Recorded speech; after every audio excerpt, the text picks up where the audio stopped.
मूग किंवा उडीद फोडायचा, मूग किंवा उडीद फोडायचा, 2 डाळिंब्या निघतात. एका डाळिंबीचे टरकल काढायचे आणि ती डाळिंबी हातावर ठेवायची. ती भिजेली इतकंच पाणी आलं पाहिजे, याला आचमन म्हणतात.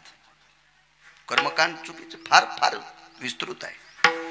कमी जरी झालं जास्त जरी झालं तर मद्यपान केलं इतकं पाप लागतंय किंवा मांसाहार केलं इतकं पाप लागतोय. इतकं कर्माचं गऱ्हाण लय अवघड आहे. हा, म्हणून वारकरी संप्रदाय संतांनी सांगितलंय, तुम्ही मुकाट्याने रामकृष्ण नामे हे दोन्ही साजिरी हृदय मंदिरी स्मराकारे. योगन यागन विधीन कर्मन हे काय? सकाळी खाल्लेली भाजी संध्याकाळी सांगताय ना, आणि त्याला योगन कर्मन यागन विधी काय कळत असत? ह्या गोष्टी असतात का कुठं? सोपं सांगितलं आपल्याला, सोपं. कलियुगी उद्धार हरीच्या नामे, सोपं सांगितलं आपल्याला.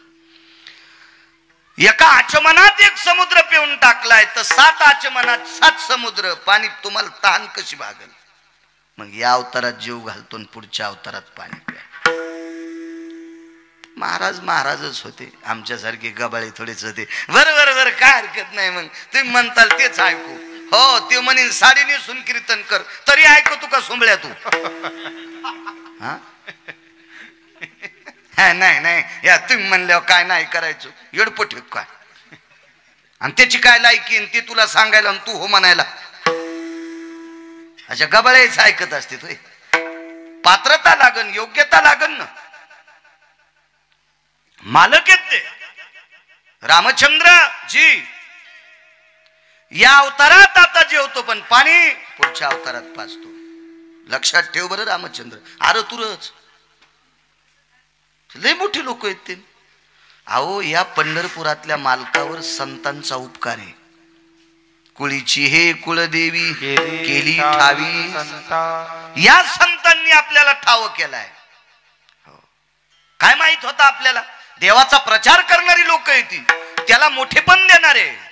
आमुची भावे तुझं देवपण हे का विसरवणी राहिलासी? देवा, आमच्या भावामुळे तुला देवपण आहे. काय विसरलास? तुला कळत नाही? इतकी पात्रता संतांकडे आहे. याच्या पलीकडे सांगू का? देवाला सुख देणारी संत, संताचे सुख झाले या देवा मनवून सेवा करी त्यांची. अहो, देवाला सुखच संतांनी दिले, इतकी पावर आहे त्यांची. रामचंद्र पाणी पुढच्या अवतारात जी मालक. जेवण केलं, म्हातारं निघून गेलं. पुढचा अवतार द्वारकाधीश कृष्ण परमात्म्याचा. आता मागच्या अवतारात पाणी पाजायची ताकद होती, पण वाल्मिकानं तसं लिहिलंच नव्हतं. नाही तर मागच्या अवतारातले विष्णू, पुढच्या अवतारातले कृष्ण विष्णू नव्हते का? विष्णूच होते. पाणी पाजता येत होतं, पण एका साधूचा शब्द खोटा करता येत नाही. याच्याकरता भगवंतानी एका महाराजाला प्रणाम केला आणि पुढच्या अवतारात पाणी पाजतो. तर पुढच्या अवतारात पाणी पाजताना किती वितंडवाद केला बा. गवळी दरवर्षी इंद्राची पूजा करायची. भागवत आहे का? लक्षात येईल तुमच्या. ज्यानं चांगलं पाठ केलंय, चांगलं वाचलंय, त्याचं ऐका. हो, मांडीवर वही घेऊन बसलं. इति श्रीमद भागवत महापुराणी अमुकामुक स्कंधे अध्याय हरये नमः. सुख सांगतात राजा परीक्षिते. काय सुदामदेव नावाचे ब्राह्मण होते बरं का. काय त्यांची देवावर श्रद्धा होती बरं का. लागली लाईन आली आणि पंखा फिरला, वहीचं पान पालत झालं. काय आजामेळ नावाच्या ब्राह्मणाची फजिती झाली बरं का. तू नगरहून गाडी सुटल्यावर डायरेक्ट संभाजीनगरलाच उभी राहिली. मधले चट सोडून दिले श्री ड्रायव्हर तो. असं नाही पाहिजे. हो, कुठल्याही कीर्तनकारांनी, कुठल्याही रामायणकारांनी, कुठल्याही भागवतकारांनी ग्रंथाचा अभ्यास करून बोलायचं. कीर्तन सुद्धा पाहुणी ग्रंथ करावे कीर्तन, काटेकोरपणानं अभ्यास करायचा. मला असं वाटतं आपल्याला जितक्या पाण्यात पोहता येते त्याच्यात उडी हाणा. एक जणाला आता बुडायच्या पाण्यात पोहता येत नाही, त्यानं गुडघ्या इतक्या पाण्यात मस्त आंघोळ करायची. अंग चोळू चोळू 7-8 साबणा 9-10 दगड पार चोळायचं. याने विहिरीत उडी टाकली.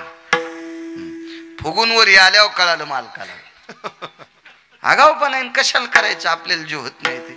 बोकड्यानं मुकाट्या शेळ्यापाशी शानपणा करायचा, कोणी माहितीये बोकड्याने. पण लांडगीन येली जाळीत, लांडगीन जाळीत येली, लांडगीन कळायली ना तुम्हाला. तिने पिले दिले आणि बोकड्याला शिंग लांबले होते. ते म्हणला, ए लांडगिनी, आमच्या परिसरात पिलेट होती वय. ते म्हणली, बाई पिल्याला जेलमध्ये आला तेव्हापासून कोणी खाल नाही भेटलं, का आलाय वाघ. शिंग ठुले असते का तिनं. आगाव पण आहे का नाही. फिरायचा लय नाद वळईला. वळई कळती तुमच्याकडे, सुडी म्हणतात का वळई. गंज गंज गंज, बाजऱ्याच्याला सुडी आणि मोठ्या ज्वारीच्याला गंज. गंजायला लय नाद फिरायचा. तर फिरू द्या ना, गंज फिरू द्या, पण गंज इष्ट्याच्या लग्नाला गेला. आता हे युट्यूब मध्ये तिकडं ऐकल्यावर त्याला गंज कळत नाही, भानगड ती आता. आणि वळई तुम्हाला कळत नाही. हे किस देश की बोली किस देश की गाली होती. मग गंजाने इष्ट्याच्या लग्नाला जावा का, मूर्खपणा आहे ना. वापस आला असेल का गंज तो, काय करायचं, फुकट कळण शेंडी वळवळ.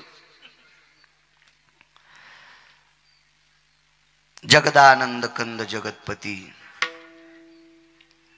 भगवान कृष्ण परमात्म्याने इंद्राची पूजा डावली. इंद्र म्हणजे 222 मंत्रीपद एकट्यालाच. आपल्याकडे एक मंत्रीपद असल्यावर त्याला लाल दिवा, माग पुढं पोलिसाच्या गाड्या, वैभव असतं, थाट असतो बिचाऱ्याचा. याला 222 पद. किती मोठा अधिकारी. त्याचा सन्मानच फेकून द्याला आणि एका डोंगराची पूजा केली. त्या डोंगराचं नाव आहे गोवर्धन. गोवर्धनाची पूजा केली. माणसं पाठीले म्हणे, अरे दरवर्षी आपली पूजा करते, या वर्षी काय आपल्याला बोललं नाही, काय नाही. कसं काय हुकलं बाबा. 10 वर्षापासून आपल्यालाच बडीत येतो वाजवायला. नाही, मी हेरी दृष्टांत सांगायला लागलो तुम्हाला, नाही म्हणाला. या वर्षी कस काय हुकलो, कोण टपकाला तिथं. तिकडं सप्ताह असला तरी फोन लावलो बेजार, का महाराज हजारी बुवा कोण आहे तुमच्या इथं वाजवायला. आसन ना कोणतरी, आसन कोणतरी. दरवर्षी म्हणले, यावर्षी आपली पूजा का नाही.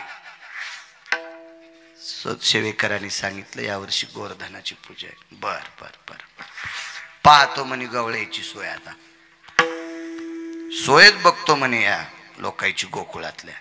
काय सोय बघणार. असा पाऊस पाडला, शिळा वर्षल्या धारी. मेघ जो कडाडीला, शिळा वर्षल्या धारी. रक्षिले गोकुळवो, नखी धरी लागिरी. निर्भय लोकपाळ, अवतरले हारी. जय देवा कृष्णनाथा, राय रुक्मिणी कांता. आरती ओवाळीन तुम्हा देवकी सुद्धा. हत्तीच्या सोंडेसारख्या धारा पाड्या. 14 समुद्रा इतकं पाणी वाहत होतं. गवळ्याने सांगितलं, कन्या कन्या काय काय काळजी करू नका, लावा काठ्या. येणे गिरी गोवर्धन उचलीला. आणि मालकांच्या आरतीत नखी धरीला गिरी. नखावर करंगळीवर पर्वत धरला, करंगळीवर करंगळीवर. पाऊस पडत होता. भगवंताच्या लक्षात आलं, इंद्राला राग याच्या करता आणला. आपल्याला माहित होतं तो प्रमाथी नावाच्या वरुणाला पाठवून पाऊस पाडणार आहे. अवकाळी पडलेला पाऊस चोर कमी हाणते तितका आणि तू. अवकाळी पाऊस काही हिशोबात नसतो ना, हिशोबात नसतो. 19 घर मेले बाहेर बांधलेले, जांबा सारख्या गारा. हो, तुम्ही त्याला पेरू म्हणत असता नाही का. पेरून जांब एकच न वाटतंय. हो, बैंगनावानी गारा, वांग्यासारख्या बैंगनासारख्या अशा गारा टपा टपा टपा टपा लागल्या. 19 घर जाग्यावर गेले, जाग्यावर. माणसं मरायला काय लागत आहे. या अवकाळी पाऊस नाही, एका मोसमी थोडाचे हिशोबात नाही. 19 किलोमीटर मध्ये एकही द्राक्षाचं पान शिल्लक ठेवलं नाही. अब्जावधी रुपयाचं नुकसान. काही काही शेतकऱ्याचं 4-4, 2-2 कोटी रुपयाचं नुकसान. कोण्या पावसानं? अवकाळी पावसानं. हा हिशोबात पडत नसतो ना अण्णा पाऊस. हो. मग तिथं तर हत्तीच्या सोंडेसारख्या धारा येतात. कसा पाऊस असेल तो? मालकाने सांगितलं सगळ्या गवळ्याला काळजी करू नका. आमंत्रित केलं सापाला. मोठा साप, कोणताही धरा, वासुकी धरा, तक्षक धरा, नाना प्रकारचे सर्प आहेत. त्याच्यापैकी एकाला आमंत्रित केलं आणि त्या पर्वताला आळं केलं. सापानं आळं केलं आणि एका जागेवर पाणी घेतलं आणि म्हाताऱ्याला सांगितलं, महर्षी मागच्या अवतारात जीव घातलं, पाणी प्या. लावलं म्हाताऱ्यानं तोंड. 14 समुद्रा इतकं पाणी येत होतं. 7 दिवस आणि 7 रात्रा.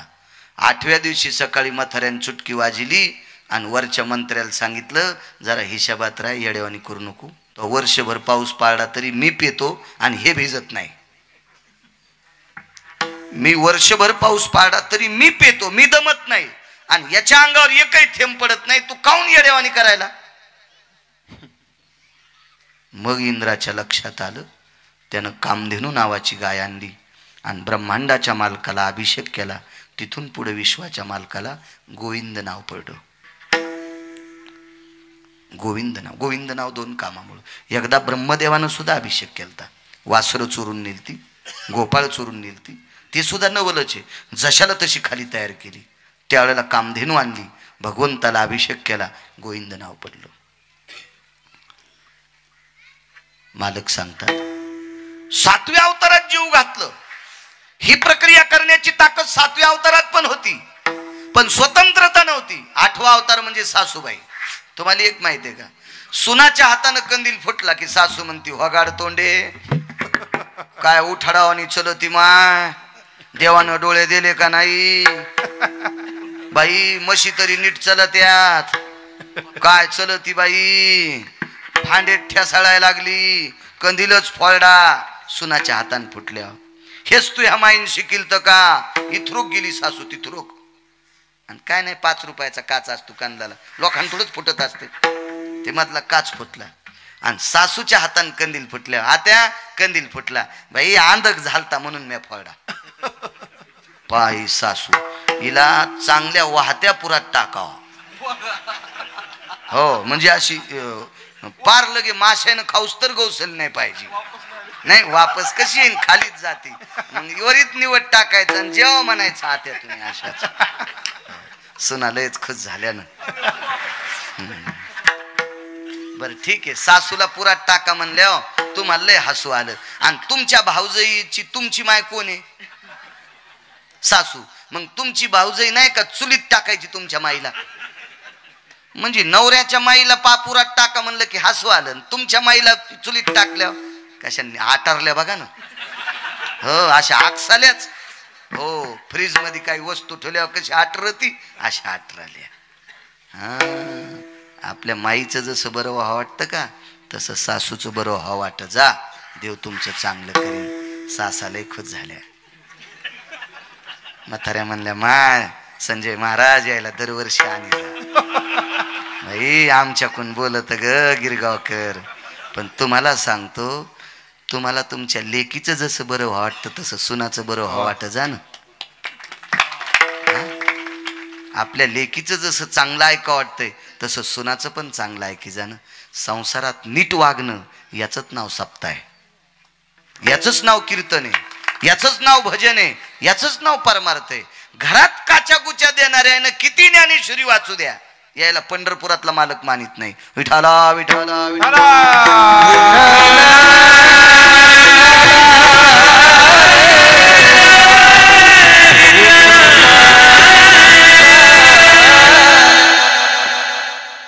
आणि 7व्या 8व्या अवतारात 14 समुद्रा इतकं पाणी एका वेळेला वाहत होतं. हे प्राप्त केलं आणि साधूची तृष्णा भागवली. मागच्या अवतारातलं कर्ज द्वापार युगात फेडलं. याच्या करता मालक नवल म्हणतात. नवल नवल नवल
बसलेल्या एखाद्या माणसानं हातवरी करा बरं, मी त्याला 1,00,000 रुपये देतो, त्यानं महिनाभर लुगडं नेसून तुमच्या तालुक्यात फिरायचं.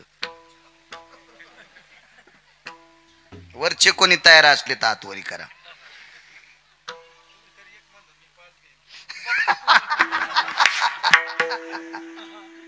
पाय कडक टोपी. अण्णा म्हणले मी 5,00,000 रुपये देतो.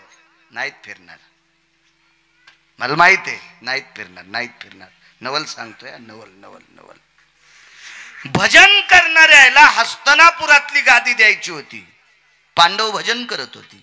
पाहती पांडव अखंड वनवासी, परित्या देवाशी आळविती किंवा आठविती. म्हणजे भजन करत होती. पांडव भजन करत होती. अर्जुन तर झोपी गेल्यावर सुद्धा त्याच्या अंगावरचे रोम भजन करत होते. नामने कायान वरुतायाम कृष्ण द्वैपायनो मुच्यतेयम नैवम गिरगावकर लिखितम. एका गिरगावकरांनी लिहिले का? झोपी गेल्यावर त्याच्या अंगावरचे रोम कृष्ण कृष्ण म्हणत होते. काय भजन असेल अण्णा. आणि अशा भजन करणाऱ्यांना हस्तनापुरातली गादी द्यायची होती. पण म्हातारं मरेपर्यंत गादी भेटत नव्हती. त्या म्हाताऱ्याचं नाव महाराज पितामह भीष्माचार्य. सामान्य असेल ते कसं मारायचं शक्य नव्हतं. 1,00,00,000 कृष्ण जन्माला आले तरी भीष्माचार्य मरत नव्हते. कारण ते इच्छामरणी होतं ना. इच्छामरणी होतं, इच्छामरणी. भीष्मानं जर विचार केला मला मरायचंच नाही तर काय यमाची मायवेली म्हाताऱ्याला न्यायला. अहो यमाला 22.5 दिवस उभं केलं. तर काल परवा आपण इथं कुठंतरी आलतो घाटा पिंपरीला. तिथं मी ओळी सांगितली होती. देखो नि दक्षिणायन अति घोर भीष्मे ऐकताची उत्तर काळासी सारोनिया दूर स्वशरीर रक्षिले. मालक सांगतात पैठणचे, हे यमड्या सरक बाजूला, सारोनिया दूर स्वशरीर रक्षिले. 22.5 दिवसाला उत्तरायण लागायचं होतं आणि दक्षिणायन चालू होतं. देखो नि दक्षिणायन घोर भीष्मे ऐकताची उत्तर. कोणाकोण ऐकलं? संजयानं सांगितलं होतं, विदुरानं सांगितलं होतं. उत्तरायण चालू आहे, दक्षिणायन चालू आहे आणि 22.5 दिवसाला उत्तरायण लागायचे. बस म्हणले मंडपाच्या तिथंच, हालूच द्याला नाही यम. थांब म्हणले तिथं, थांब. नाहीच गेलं ते. इतकी ताकद भीष्माची. आणि काय मारू शकतो यम त्याला. पण म्हातारं एका पणात गुतलं. बापाचं लग्न लावून देण्यासाठी पुढचा व्यक्ती बापाला पोरगी देत नाही. आणि बापानं इच्छा केली, बाळा अमक्या मुलीसोबत मला लग्न करायचंय. पोरीच्या बापाने विचारलं, नवरदेव म्हातारा आहे त्याला पोरगी देत नाहीत. 22 वर्षाचं पोरग होतं. हातावर पाणी घेतलं आणि संकल्प सोडा. 22 वर्षाचं तारुण्य वडिलाला देऊन टाकलं आणि वडिलाचं 95 वर्षाचं म्हातारपण स्वतःला घेतलं. पोरग 22 वर्षाचं, आपलं बाप 22 वर्षाचा आणि पोरग 95 वर्षाचं. तरी देत नाही पोरगी. तुला राजा तू होशील, आमच्या पोरील झालेल्या पोराला कोण राजा करील? दुसरी प्रतिज्ञा, अजन्म सिंहासनाचा त्याग करील. पहिली प्रतिज्ञा तारुण्याचा त्याग केला, दुसरी प्रतिज्ञा सिंहासनाचा त्याग केला, तरी देत नाही. तू लग्न करशील, अजन्म ब्रह्मचारी राहील. तिसरी प्रतिज्ञा, तरी देत नाही. पोरीचा बाप म्हणला, तुला रागाच्या भरात आमची पोरगी मारलीस तर बाई पुढे आल्यावर शस्त्र धरणार नाही. बाई पुढे आल्यावर शस्त्र धरणार नाही. आणि हे मथार जोपर्यंत कौरवाच्या कुळातलं संपत नाही तोपर्यंत पांडवाला गादी भेटत नाही. सांगितलं ना तुम्हाला, मी 1,00,000 देऊ केले, ते अण्णानं 5,00,000 देऊ केले. तालुक्यात फिरेल का महिनाभर कोणी लुगडं नेसून? आणि जर फिरलात तर तुम्हाला काय म्हणतील? मला ऐकू येईल असं म्हणू नका, एकूण एकाला सांगा. जर तुम्ही लुगडं नेसून फिरलात तर काय म्हणतील? लक्षात आलं तुमच्या? मी काय फालखारी यायची गरज नाही. सज्जनांनो, कशानंच म्हातारा आठवत नाही म्हणून जगाच्या मालकाने लुगडं नेसलं. महाभारताच्या भाषेत त्याला शिखंडी म्हणतात, आपल्या प्रचलित भाषेत त्याला नपुसक म्हणतात. ना नारी ना पुरुष करू शकतोय माणूस तुमच्या माझ्यासारखा असं विश्व. आओ